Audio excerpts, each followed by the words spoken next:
we're going to make your own puffy paint today with things that you might have around the house. And so what you're going to need for this, are you're going to need flour. Do not use self-rising flour, that will not work. And some salt. And I'm using neon food colorings. You can use liquid watercolors if you have those, but I really like these neon food colorings. They're really great colors, but you can use whatever food colorings you might have around the house. And then you also need to get some of these plastic bottles that you get at the beauty supply store. They're the color applicators that you use to put color in your hair. And then I just cut the top off to make it easier for the children to squeeze the puffy paint out of there. And then you want to have a measuring cup that pours so that you can pour it into the bottle once you get it mixed up. And then you need some water. So the recipe for this is equal parts of flour, salt, and water. So for my bottles, and because I don't have children that I'm doing this with today, I'm only gonna fill the bottle up this far, and I'm gonna use my third cup. So I'm gonna do third cup flour, third cup salt, and a third cup water. So third cup flour,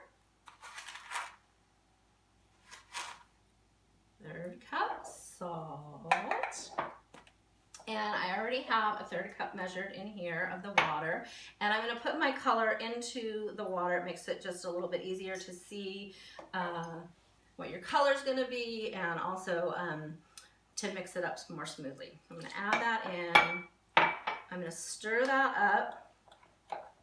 I'm going to stir all of the lumps out of there, because if there's lumps in it, they get stuck in the applicators, and then the kids get frustrated. So you want to make sure that this is about the consistency of like brownie batter. If it's too watery and thin, it's not really going to work, and if it's too thick, it's really hard for the kids to squeeze out, and they get frustrated with that. So this is perfect. It is like the brownie batter, kind of. So I just want to get a few of the clumps out of there. Okay, then I'm going to pour it into my bottle. So that's why you really want this measuring cup with a spout on there, so that you can pour that nice and easy into there.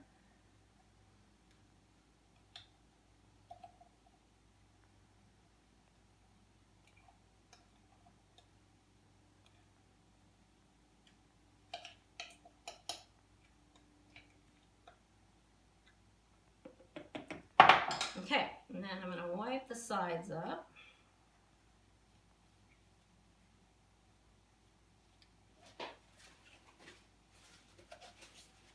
And put the top on.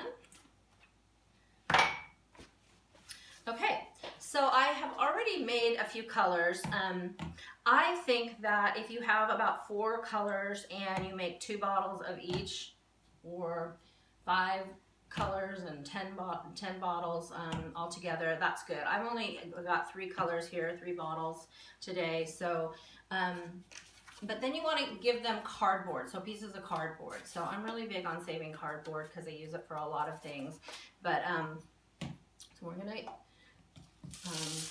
just then, one of the things I want to say is if you make these ahead of time, the water will kind of come to the top, so you need to kind of shake them and make sure that they're evenly mixed.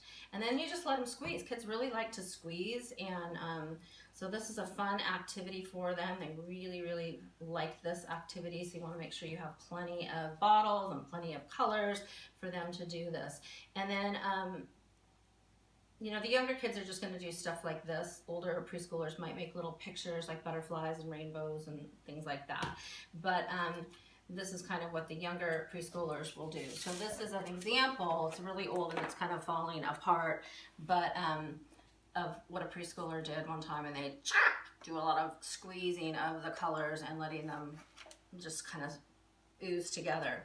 But what's really kind of fun is when these dry, the salt in the mixture kind of sparkles, and it looks really cool. And if they, you know, if they do something like this, it kind of it's that drippy, marbly effect. All right, so that is make your own puffy paint. Have fun.